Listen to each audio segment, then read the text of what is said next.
Hello! Good morning! Oras na po tayo ngayon. Alam nyo ba, dahil may bagyo daw ngayon at walang pasok, naisipan kong nagluto ng sopas dahil yung aking mga anak ay pamagabi sila sa ngayon. At dahil wala naman na talaga akong alam na iluluto ngayon, kaya nagsopas ako. Kasi tinignan ko yung laman ng rep namin kung alin ang pwede. May shell naman kami, may gatas, kaya bumili na lang ako ng repolyo para pang sopas ngayong tanghalihan.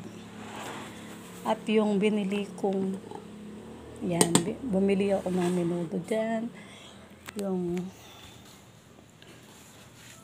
Yung luto na kaagad para makakain na ako. Kasi katatapos ko lang naglaban ng mga kumot namin at yung damit ni baby at yung iba kasi nagkulang yung sabon namin, kaya stop muna sa paglalaba at bukas na lang.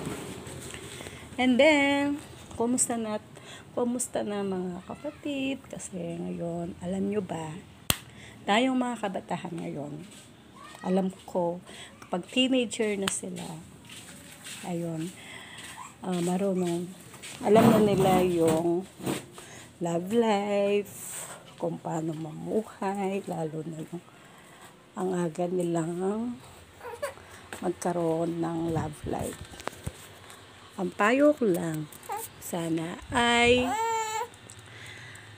maging maingat sa bawat oras, lalo na yung mga teenager ngayon, dahil ang pag-aasawa ay di biro. Siyempre, kapag nag-asawa ka, kailangan may trabaho ka na, may nakatabi ka ng pera kahit papano.